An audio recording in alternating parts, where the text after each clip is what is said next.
23 de noviembre de 1939, en los lodazales de Shoburines, en el estuario del Támesis. Los botones de latón habían sido cortados de su uniforme.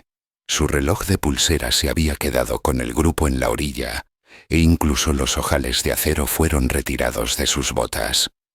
El comandante John Aubrey avanzaba con cautela hacia el oscuro objeto cilíndrico, medio hundido en el barro, sin nada metálico encima, portando solo instrumentos de latón no magnéticos y la conciencia de que un solo error podía desintegrarlo a él y a su equipo al instante.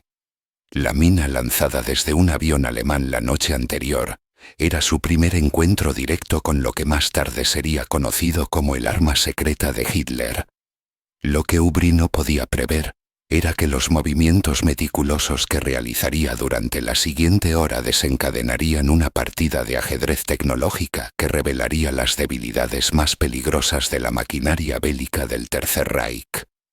El objeto ante él representaba 3 años de certeza y arrogancia científica alemanas. Un arma que, según creían, obligaría a Gran Bretaña a rendirse por hambre sin disparar un solo tiro. La inteligencia naval alemana había asegurado a la Kriegsmarine que sus minas magnéticas eran indetectables, inmunes a cualquier barrido, y que los británicos tardarían años en comprenderlas, y aún más en contrarrestarlas. Sin embargo, en solo 6 semanas, todos los principales buques de guerra aliados estarían equipados con contramedidas. En apenas 5 meses, más de 3.000 embarcaciones aliadas serían prácticamente invisibles para las minas magnéticas alemanas, y la rapidez de ese cambio sorprendería al mando naval alemán durante el resto de la guerra. Los primeros indicios de la revelación aparecieron el 3 de septiembre de 1939. Apenas unas horas después de que Gran Bretaña declarara la guerra a Alemania. Submarinos, los U-13, U-14 y U-17 abandonaron sus puertos llevando una carga más valiosa que los torpedos. Minas magnéticas TMMB, el dispositivo que los científicos alemanes prometían que transformaría la guerra naval. A diferencia de las minas de contacto, que requerían que un barco las golpeara, estos artefactos detectaban la firma magnética del casco de acero que pasaba por encima. Las minas detonaban bajo la quilla, transmitiendo una fuerza inmensa a través del agua casi incompresible, capaz de partir un barco en dos. Los ingenieros alemanes habían razonado que un casco de acero concentraba el campo magnético terrestre y por tanto, generaba una firma distintiva capaz de activar la mina a profundidades de hasta 15 metros. Un arma elegante en su simplicidad y catastrófica en su efecto. El capitán teniente Heinrich Lieber, al mando del U-38, escribió más tarde en un diario de guerra recuperado tras la rendición alemana: «Llevamos el arma que pondrá a Inglaterra de rodillas. Ningún dragaminas puede encontrarlas. No existe método alguno para derrotarlas». Su jactancia reflejaba la convicción generalizada en la Kriegsmarine sobre su superioridad tecnológica. A mediados de septiembre, comenzaron a producirse explosiones inexplicables que alcanzaban a buques en aguas que ya habían sido limpiadas de minas convencionales. El vapor Magdeburg desapareció en una explosión masiva el 10 de septiembre. Seguido 6 días después por el City of Paris. A diferencia de los barcos golpeados por minas de contacto, que mostraban daños localizados en el punto de impacto, estas víctimas sufrían una destrucción estructural total. Los supervivientes declararon que sus embarcaciones fueron levantadas y partidas por una fuerza ascendente colosal.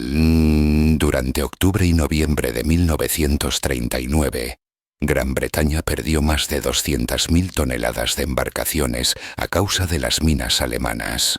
El almirantazgo se vio obligado a cerrar puertos, desviar convoyes y contemplar impotente cómo los barcos explotaban en aguas consideradas seguras. Cada incidente paralizaba las rutas durante días.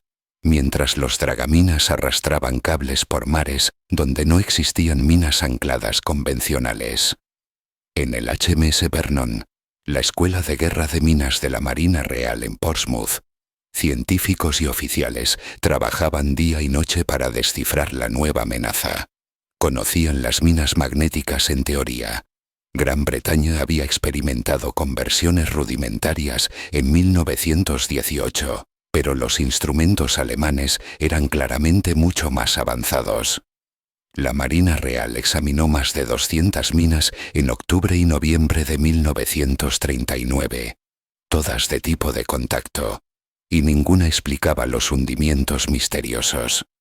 La solución, irónicamente, llegó gracias a la rivalidad entre las ramas del ejército alemán. La Luftwaffe, ansiosa por atribuirse el mérito de estrangular el comercio marítimo británico, comenzó a desplegar sus propias minas magnéticas en paracaídas.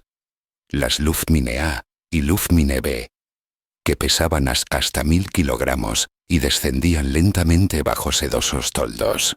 La noche del 22 de noviembre de 1939, un hidroavión Heinkel H-59 se aproximó al estuario del Támesis a baja altitud. Las baterías antiaéreas británicas detectaron la aeronave y abrieron fuego. El piloto sorprendido soltó su carga antes de tiempo y huyó. Una de las minas aterrizó sobre los lodazales de Shoeburyness durante la marea baja. Los centinelas del destacamento del ejército cercano notaron el paracaídas extendido sobre el barro y avisaron de inmediato a la inteligencia naval. El comandante John Aubrey, entonces teniente comandante y oficial encargado de neutralizar minas en el HMS Vernon, ya investigaba informes sobre minas alemanas lanzadas en paracaídas en la zona, y al enterarse de que había un artefacto intacto comprendió de inmediato la importancia del hallazgo. Aquello, comprendió, era el instrumento secreto que estaba devastando la navegación británica. Pero acercarse a él exigiría un valor extremo y una preparación minuciosa. La mina se encontraba en Bournemouth a unos 500 metros de la orilla, parcialmente enterrada en el barro que la siguiente marea alta pronto cubriría. Aubrey reunió a su pequeño equipo: el teniente comandante Roger Lewis, el suboficial jefe Charles Baldwin y el marinero Alexander Berncombe. Cada uno se despojó con cuidado de todo lo que pudiera traer los sensores magnéticos de la mina: hebillas de cinturón, llaves, monedas, relojes e incluso los diminutos ojales metálicos de sus botas fueron retirados. Su equipo consistía únicamente en herramientas fabricadas especialmente con latón no magnético.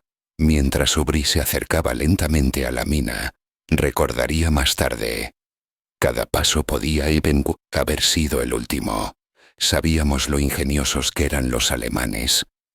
Podía haber dispositivos antisabotaje, temporizadores o trampas ocultas, pero tenían que descubrir cómo funcionaba, porque el resultado de toda la guerra naval podía depender de sus hallazgos. La mina medía unos 2,5 metros de largo y poco más de medio metro de diámetro, construida en aluminio para evitar ser detectada magnéticamente por los dragaminas aliados. Trabajando con extrema cautela y precisión, Aubrey comenzó a desmontar el mecanismo de la espoleta, mientras Lewis documentaba cada etapa desde una distancia más segura. Si explotaba, al menos el siguiente equipo sabría que había salido mal. Tras una hora de esfuerzo meticuloso, Aubrey logró finalmente extraer intacto el mecanismo de disparo magnético. La espoleta recuperada fue enviada de inmediato al físico Albert B. Wood en Portsmouth, con la ayuda de W.F. Shaw y H.W. Kelly. Wood la desarmó al día siguiente e identificó el componente crucial: un magnetómetro de inducción interno. El secreto había sido revelado: una aguja magnética capaz de detectar incluso ligeras variaciones en el campo magnético circundante. Cuando un barco de acero pasaba por encima, la aguja se desplazaba, cerrando un circuito eléctrico que detonaba unos 300 kilogramos de explosivos. Winston Churchill, que en aquel momento ejercía como primer lord del almirantazgo, recibió la noticia de inmediato.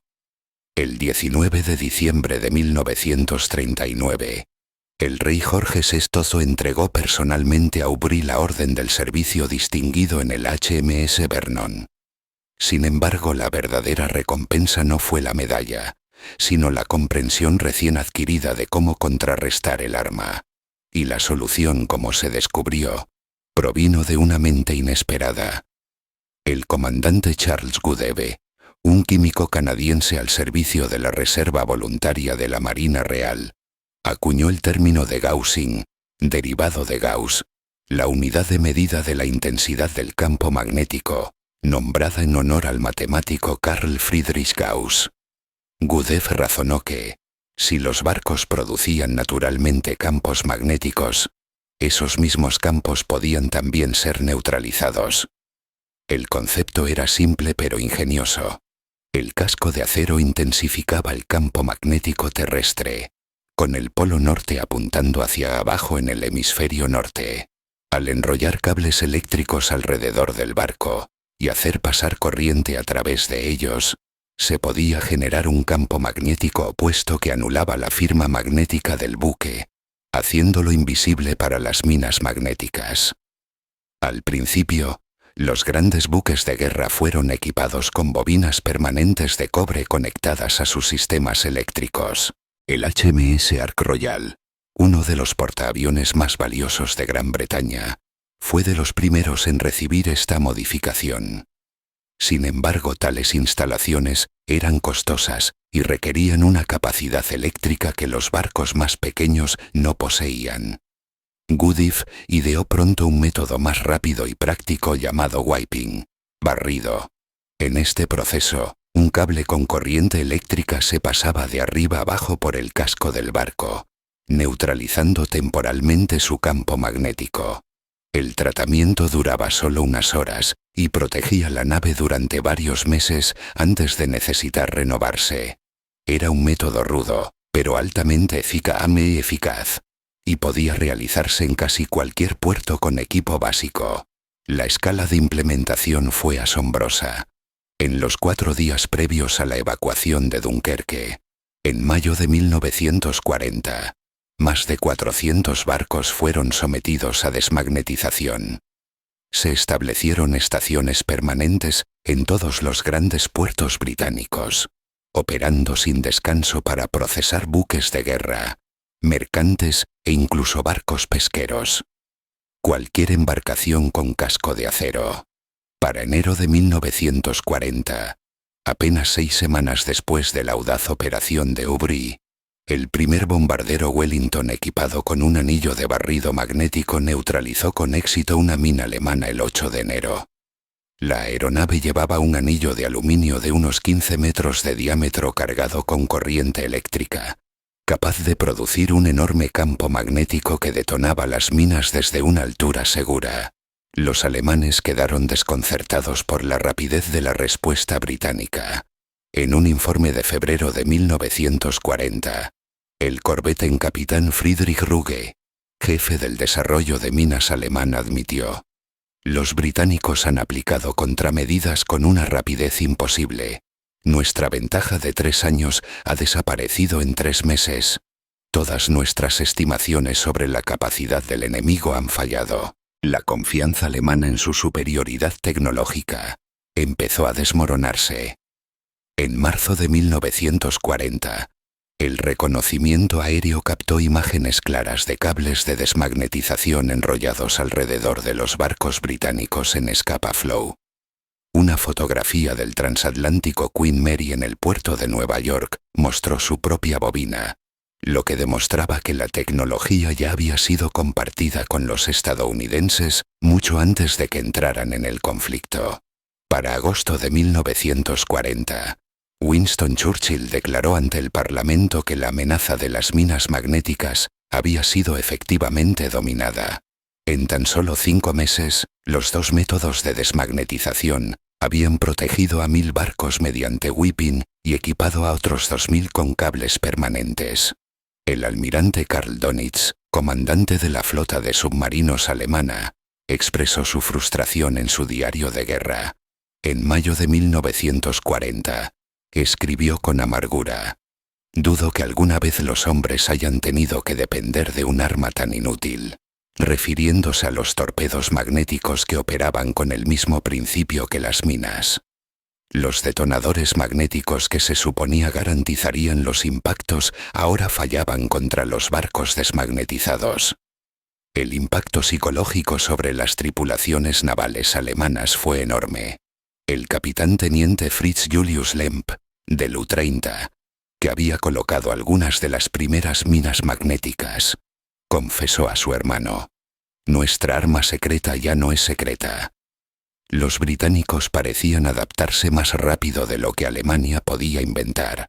Cada ventaja técnica que lograba el Reich resultaba efímera y de corta duración. El HMS Belfast, uno de los cruceros más nuevos de la Marina Real, fue víctima de una mina magnética el 21 de noviembre de 1939, un arma colocada por el U-21 el 4 de noviembre. La explosión partió su estructura, destruyó sus motores y calderas, y dejó heridos a 46 tripulantes. Permaneció en reparación durante casi 3 años, pero el Belfast fue uno de los últimos grandes buques de guerra en quedar inutilizado por las minas magnéticas alemanas. La mina conservada que hoy se exhibe a bordo se alza como símbolo tanto de vulnerabilidad como de triunfo. Los intentos alemanes de responder a las contramedidas británicas revelaron pronto los límites de su fuerza industrial y científica.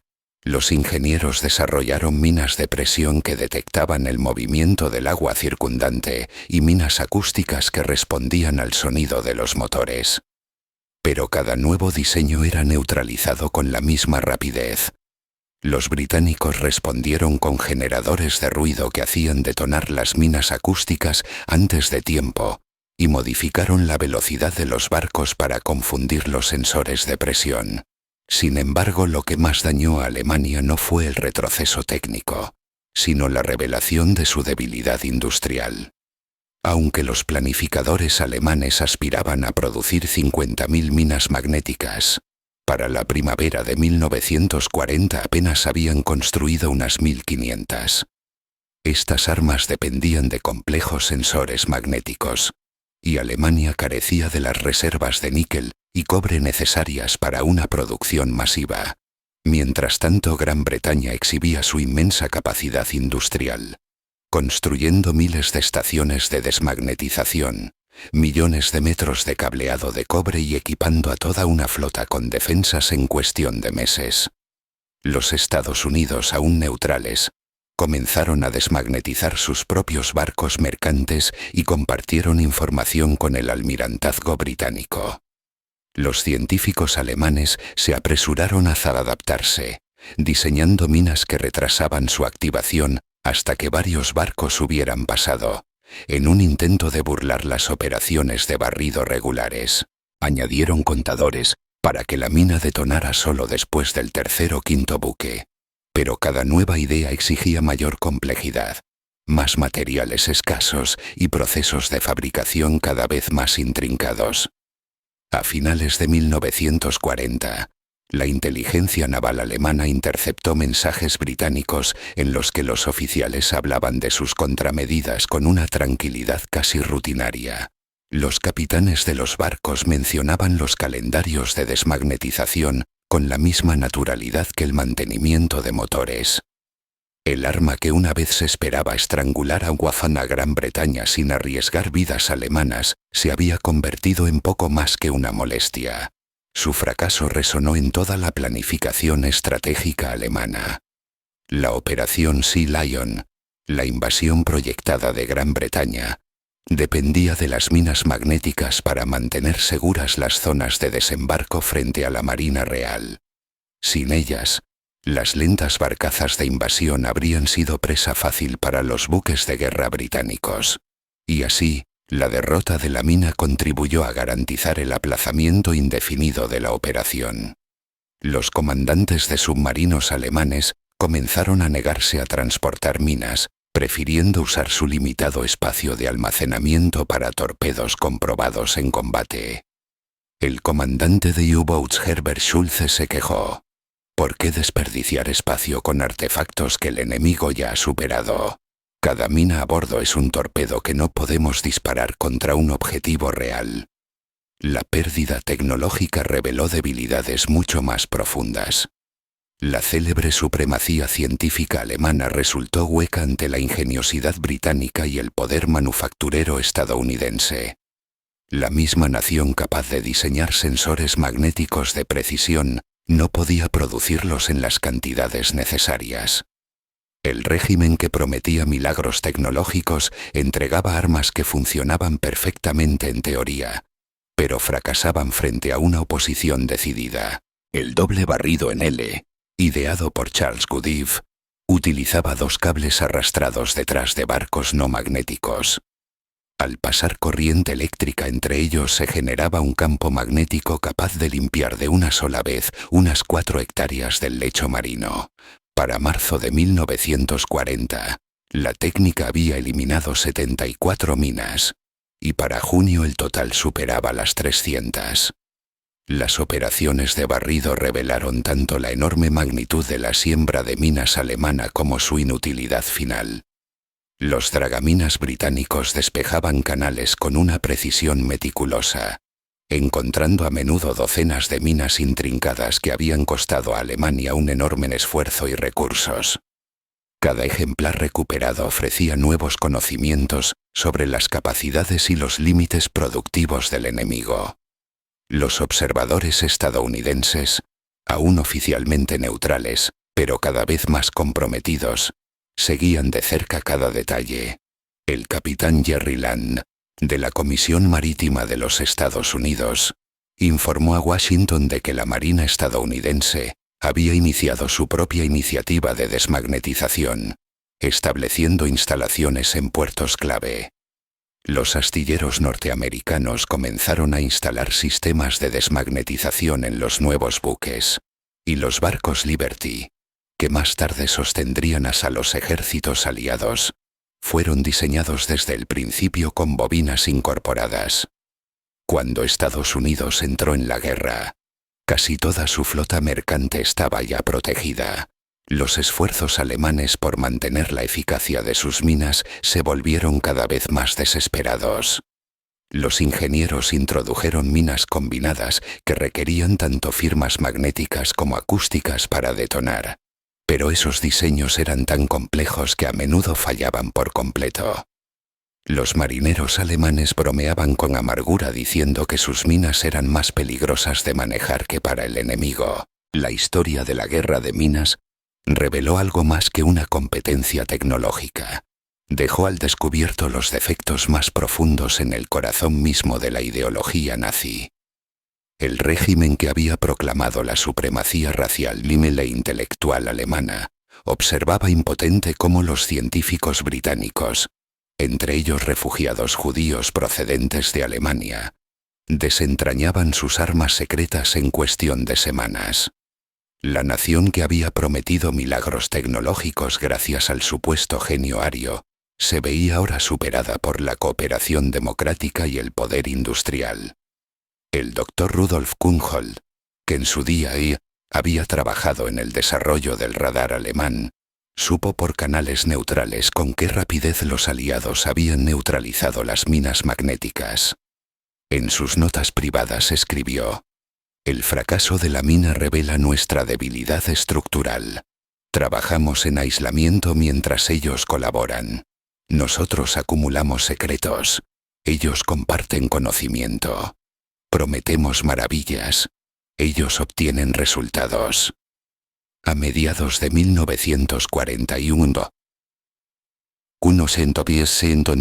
las minas magnéticas se habían vuelto tan ineficaces que Alemania las abandonó como arma naval principal. Los recursos se desviaron hacia la producción de submarinos y torpedos convencionales. El arma que una vez se concibió para ganar la guerra sin arriesgar vidas alemanas había devorado un esfuerzo inmenso y materiales preciosos para obtener un resultado insignificante. Solo en 1942, los submarinos alemanes colocaron apenas 96 minas que provocaron pérdidas de buques, en comparación con los cientos hundidos por torpedos. Las complejas misiones de siembra de minas, que exigían navegación precisa en aguas hostiles y exponían a los U-boats a la detección, se habían convertido en empresas inútiles. Los comandantes preferían los ataques directos con torpedos, donde al menos podían verificar sus resultados. El golpe psicológico para los oficiales navales alemanes perduró durante el resto de la guerra. El capitán Sursee Hermann von Fischl, capturado en 1943, confesó a sus interrogadores: «Cuando vimos con qué rapidez derrotaron la mina magnética, supimos que la guerra estaba perdida. Si pudieron neutralizar nuestra mayor arma secreta en pocas semanas, ¿qué oportunidad teníamos realmente?». Animados por su victoria, los equipos científicos británicos enfrentaron cada nueva arma alemana con creciente confianza. Cuando aparecieron las minas acústicas, produjeron cebos sonoros en cuestión de meses. Cuando surgieron las minas de presión en 1943, ajustaron las velocidades y rutas de los barcos para hacerlas inútiles. Cada innovación alemana encontraba de inmediato una contramedida aliada. El éxito del programa de desmagnetización tuvo una trascendencia estratégica que fue mucho más allá de la defensa contra minas. Demostró la eficacia de la cooperación científica aliada, con investigadores británicos, estadounidenses y canadienses compartiendo libremente sus descubrimientos. Mostró la magnitud de la industria aliada, con miles de instalaciones operando sin descanso, y evidenció la fortaleza de la inteligencia, ya que las armas alemanas capturadas eran analizadas y neutralizadas en cuestión de días. Los esfuerzos de la inteligencia alemana por descubrir las contramedidas aliadas fracasaban una y otra vez. Los espías lograban informar sobre las actividades de desmagnetización, pero nunca podían aportar datos técnicos. Los aviones de reconocimiento fotografiaban los cables enrollados alrededor de los barcos, pero no revelaban nada sobre sus propiedades eléctricas. Los comandantes de U-boats veían cómo los buques desmagnetizados cruzaban indemnes los campos de minas, sin tener la menor idea de cómo funcionaba el sistema. El contraste con el secretismo alemán no podía ser más evidente. Mientras las autoridades nazis fragmentaban la investigación y restringían la cooperación, los aliados fomentaban el intercambio abierto de conocimientos científicos. Los métodos británicos de desmagnetización se publicaron incluso en boletines técnicos accesibles a cualquier ingeniero aliado. Las mejoras estadounidenses se compartían de inmediato a través del Atlántico, y las contribuciones canadienses se aplicaban a toda la flota. Para 1943, la desmagnetización se había vuelto tan común que rara vez merecía mención en los informes. Los barcos pasaban por el proceso según el calendario, igual que se reabastecían de combustible o cargaban suministros. Lo que en 1940 había parecido casi milagroso, se había convertido en una rutina sencilla. Las minas alemanas seguían siendo peligrosas, pero habían quedado reducidas a riesgos manejables, no a armas decisivas. La escala industrial de las operaciones aliadas desbordó por completo la capacidad alemana. Solo Gran Bretaña mantenía más de un centenar de estaciones permanentes de desmagnetización, cada una capaz de tratar varios barcos al día. Miles de técnicos especializados realizaban el trabajo, mientras se producían kilómetros de cable de cobre cada mes. El logro organizativo igualaba al científico. Los diseñadores navales alemanes intentaron construir barcos no magnéticos con madera y metales ligeros, pero estas embarcaciones resultaron lentas, frágiles y extremadamente costosas. Los pocos ejemplares terminados confirmaron que eliminar el magnetismo era mucho menos práctico que neutralizarlo. La innovación alemana estaba asfixiada por la escasez de materiales, una limitación que los aliados nunca sufrieron.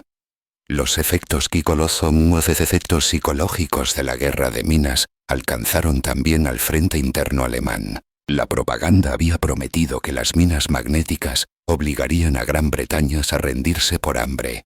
Pero cuando la navegación británica continuó en gran medida sin interrupciones, la fe en la superioridad técnica alemana empezó a resquebrajarse.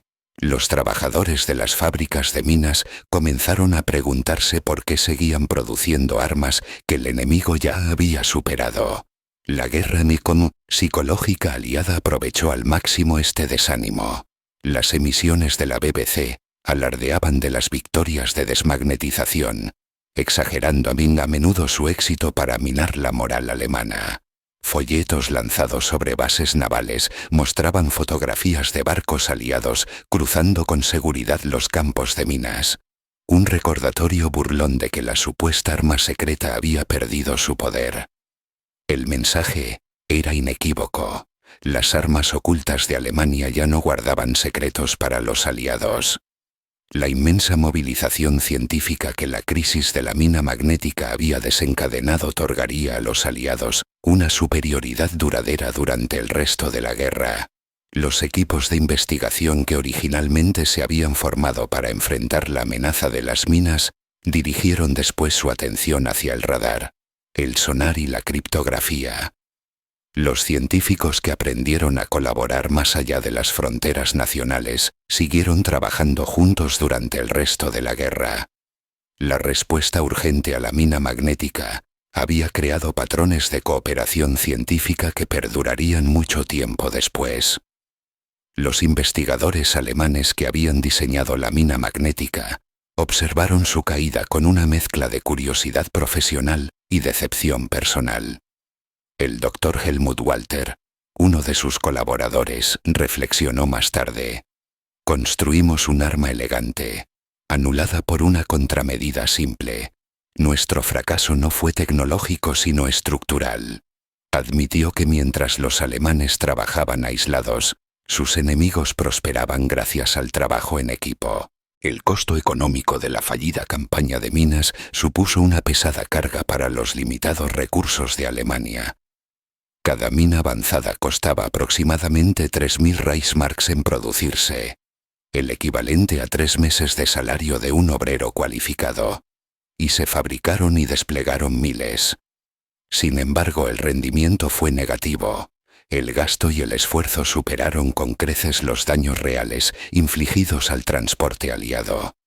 Los convoyes aliados, que antes habían quedado paralizados por el temor alemán a las minas magnéticas, volvieron a navegar con confianza una vez que la desmagnetización se convirtió en práctica habitual. Los marineros mercantes, que se habían negado al en arriesgarse en aguas minadas, regresaron al servicio, seguros de que sus barcos estaban ahora protegidos. Las primas de seguros, que habían alcanzado niveles altísimos durante la crisis, cayeron rápidamente a medida que el éxito de la desmagnetización se hacía evidente. El intento de Alemania de librar una guerra económica mediante minas se había vuelto completamente en su contra. El duelo tecnológico entre ambos bandos continuó, pero la ventaja se había desplazado de forma decisiva hacia los aliados. Cuando Alemania introdujo la mina de presión Oyster en junio de 1944, durante la invasión de Normandía, con la esperanza de interrumpir las líneas de suministro aliadas, el esfuerzo fracasó casi de inmediato. Los barcos aliados ya se habían adaptado, ajustando velocidades y rutas en previsión del nuevo artefacto. Para 1944, los comandantes de U-Boats consideraban las misiones de colocación de minas como una forma de castigo. Las armas que transportaban se volvían cada vez más sofisticadas y al mismo tiempo más ineficaces. Los diarios de guerra de ese período reflejaban no determinación, sino resignación. Los capitanes registraban el tendido de minas con escasa esperanza de éxito, cumpliendo órdenes que habían perdido todo sentido. La inteligencia obtenida a partir de minas alemanas capturadas proporcionó información que iba mucho más allá de la guerra naval. Los analistas que estudiaban sus componentes aprendieron sobre los métodos de producción alemanes, la escasez de materiales y los problemas de control de calidad. Los números de serie grabados en las piezas internas permitieron a la inteligencia aliada rastrear los niveles de producción e identificar los orígenes de las fábricas. Las minas se convirtieron en planos involuntarios que revelaban los límites de la industria alemana. La confianza británica en su superioridad científica, fortalecida por la victoria sobre la mina magnética, influyó en la estrategia durante el resto del conflicto. Cuando los alemanes introdujeron las armas Pinto, los torpedos acústicos y los aviones a reacción, los líderes aliados siguieron convencidos de que podrían desarrollar contramedidas. La rápida derrota de la mina magnética había demostrado que ninguna arma secreta era invencible. Las estructuras administrativas creadas para gestionar las operaciones de desmagnetización sirvieron pronto como modelo para otros programas de guerra.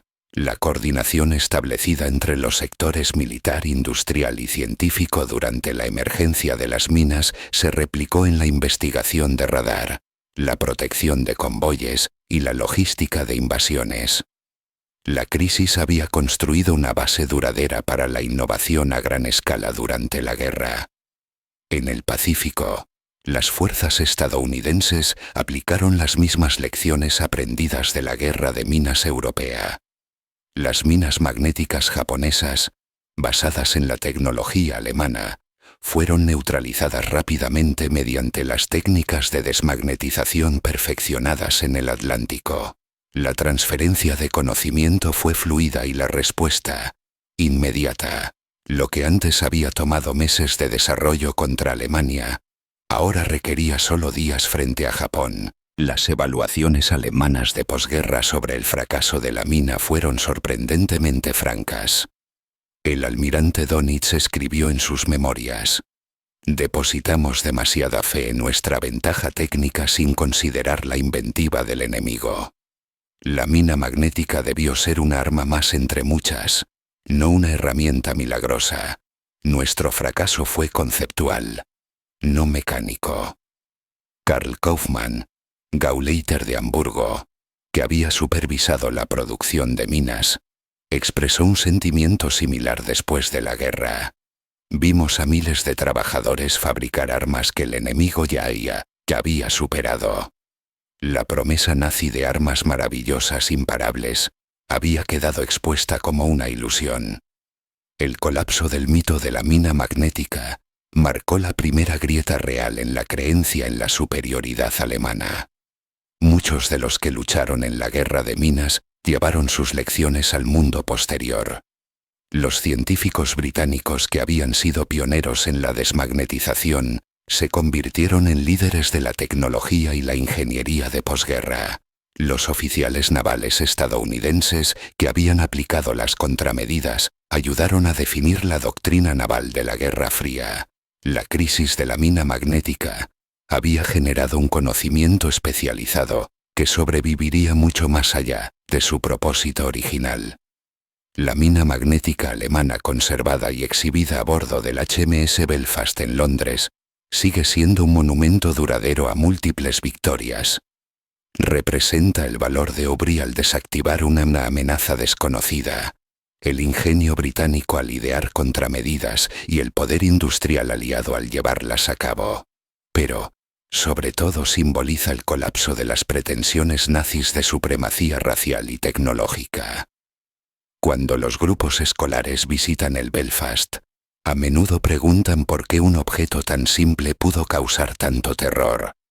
Los guías explican que su verdadera fuerza nunca residió en su carga explosiva, sino en el miedo que propagaba. Durante un breve momento, hizo que los océanos parecieran infranqueables y que Gran Bretaña se sintiera peligrosamente expuesta. Su rápida derrota demostró que ninguna arma secreta podía triunfar sobre la determinación, la cooperación y la fuerza industrial. La velocidad de la reacción aliada ante la mina magnética asombró no solo a Alemania, sino también a los observadores neutrales de todo el mundo. El agregado naval sueco Erik F. Klint informó a Estocolmo: En 10 semanas los británicos han neutralizado un sistema de armas que a Alemania le llevó 3 años desarrollar. Añadió que este logro demostraba no solo brillantez técnica, sino también una superioridad organizativa que probablemente decidiría el resultado de la guerra. La inteligencia suiza, que vigilaba ambos bandos, también destacó el contraste entre sus métodos científicos. Sus informes describían a los investigadores alemanes confinados por el secretismo, prohibidos de hablar de sus dificultades o de compartir sus descubrimientos. En cambio, los científicos aliados se reunían libremente, intercambiaban hallazgos e incluso publicaban sus investigaciones. Esa apertura explicaba la enorme diferencia en los resultados. La historia de la mina magnética puso de manifiesto los contrastes fundamentales en la forma en que cada bando libraba la guerra. Alemania perseguía la victoria mediante avances tecnológicos secretos y decisivos. Los aliados se concentraban en respuestas metódicas, escalabilidad industrial y colaboración. El modelo alemán producía innovaciones impactantes que colapsaban al enfrentarse con contramedidas. El modelo aliado generaba progresos constantes y acumulativos que acababan garantizando la victoria. Los historiadores navales modernos consideran la crisis de la mina magnética como un punto de inflexión, no tanto en el resultado de la guerra, sino en su naturaleza. La rápida respuesta aliada demostró que el conflicto no se ganaría con inventos secretos ni con genio táctico, sino mediante la producción en masa, la capacidad de adaptación y la ciencia. Alemania podía crear, pero no podía sostener. Los aliados podían aprender, adaptarse y finalmente imponerse. El lado humano del fracaso de la mina magnética se extendió por las filas de la Kriegsmarine. Los jóvenes oficiales que habían ingresado en la Marina convencidos de la supremacía tecnológica alemana, vieron cómo su fe se desmoronaba. Los marineros que habían sido instruidos para creer que servían en la flota más avanzada del mundo comprendieron que estaban superados en número y capacidad. El golpe psicológico llegó antes y amplificó las derrotas militares que siguieron. Para los marineros aliados, que antes temían las minas invisibles capaces de destruir sus barcos sin aviso, el éxito de la desmagnetización devolvió la confianza. La expresión «los barcos han sido desmagnetizados» se convirtió en una garantía tranquilizadora en aguas peligrosas. Los marinos mercantes que antes rehusaban rutas arriesgadas, regresaron a sus puestos, seguros de que la ciencia los protegía. El miedo paralizante que había detenido la navegación cedió ante la rutina disciplinada y la precaución entrenada. El flujo de tecnología del ámbito militar al civil comenzó incluso antes de que terminara la guerra. Los métodos de desmagnetización pronto se adaptaron para proteger maquinaria industrial de interferencias magnéticas. Las técnicas de medición de campos, desarrolladas originalmente para detectar minas, mejoraron los sistemas de navegación. Los científicos que habían trabajado contrarreloj para neutralizar las minas alemanas aplicaron después ese mismo conocimiento a innovaciones pacíficas.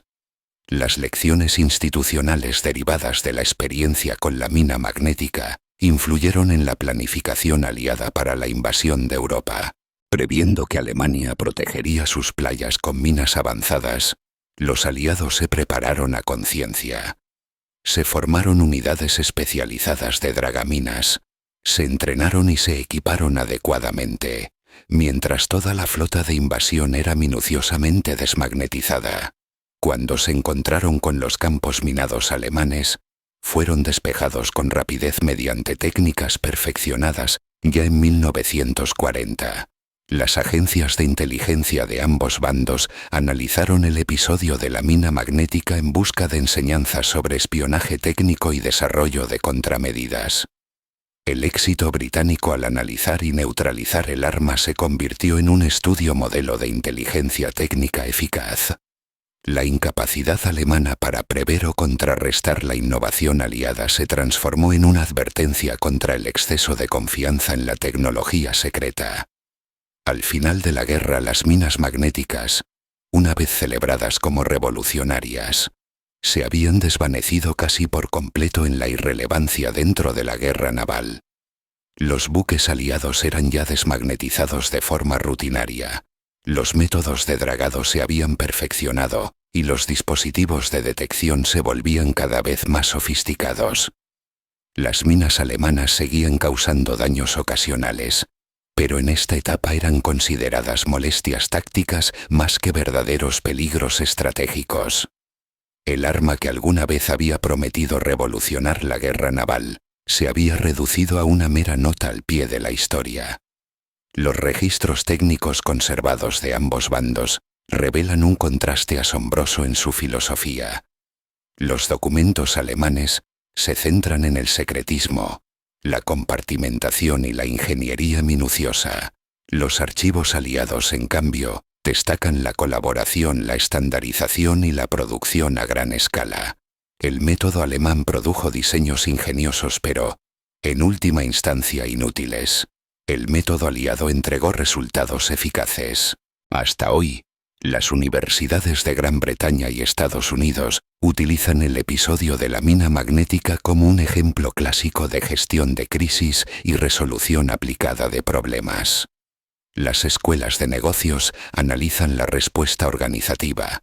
Las facultades de ingeniería estudian las innovaciones técnicas y las academias militares extraen las lecciones estratégicas más amplias. Las enseñanzas derivadas de este episodio trascienden con mucho sus orígenes bélicos. Quienes participaron en la crisis de la mina magnética llevaron sus lecciones consigo durante toda su vida. El comandante John O'Brien, que había arriesgado la suya al desactivar la primera mina, reflexionó más tarde: nos enfrentamos a un arma que parecía invencible, hasta que la comprendimos. Una vez comprendida, se convirtió en un problema más que resolver.